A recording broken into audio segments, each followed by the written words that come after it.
వీకే films movie news కి స్వాగతం సుస్వాగతం. స్టోరీ హాట్ గా ఉంటుంది, మ్యాటర్ క్లియర్ గా ఉంటుంది. ఇప్పుడు స్టోరీలోకి వెళదాం. రాజమౌళి ద గ్రేట్ స్టార్ట్ చేశాడు బాహుబలి ప్రమోషన్స్ వార్. కానీ రాజమౌళి స్ట్రాటజీకి హెడ్స్ ఆఫ్ చెప్పాలి. ఎవరు ఫాలో గాని అనేకమైన నూతన పద్ధతులు, నూతన వరవడులకు శ్రీకారం చుడుతూ తన ప్రమోషన్స్ లో భాగంగా 15 సెకండ్ల నిడివి గల ఒక వీడియోని రిలీజ్ చేశాడు రాజమౌళి. ఈ దెబ్బతో షేక్ అయిపోతున్నారు. అయితే ఈ వీడియో ట్రైలర్ లో గమనించాల్సిన విషయాలు కొన్ని ఉన్నాయి. ఇక్కడ అమరేంద్ర బాహుబలి నెత్తురోడుతున్న మొహాన్ని, హాఫ్ ఫేస్ ని రిలీజ్ చేశాడు. అయితే ఇదే హాఫ్ ఫేస్ ని పక్కకి తిప్పి, అంటే ఆ ఇమేజ్ ని రొటేట్ చేసి రెండింటిని కలిపితే మనకి అమరేంద్ర బాహుబలి ఫుల్ ఫోటో వచ్చేస్తుంది.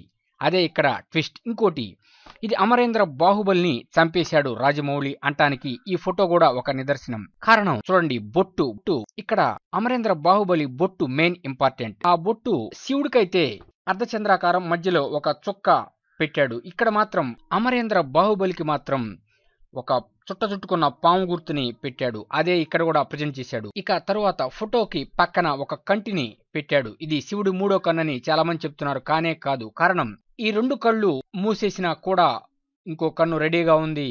అదే శివుడు అమరేంద్ర బాహుబలి కొడుకు అని చెప్పటానికి ఇక్కడ దాన్ని ఉదాహరణగా చూపించాడు. అయితే ఇంకో విషయం కూడా ఉంది. కంటి మీద నెత్తురి చారికలు రావటం చూడండి. అయితే ఆ నెత్తురు కారటాన్ని బట్టి తెలుస్తుంది అమరేంద్ర బాహుబలి చనిపోయాడు అని. మరి ఇవి గమనించారో లేదో మీరు టీజర్ లో. ఒకసారి ఈ ఫోటోని రొటేట్ చేసి రెండింటిని కలిపి చూడండి. మేము ఆ ఫోటోని ఇక్కడ ఇస్తున్నాం చూడండి. మరి రాజమౌళి రచ్చ స్టార్ట్ అయినట్లే, నో డౌట్.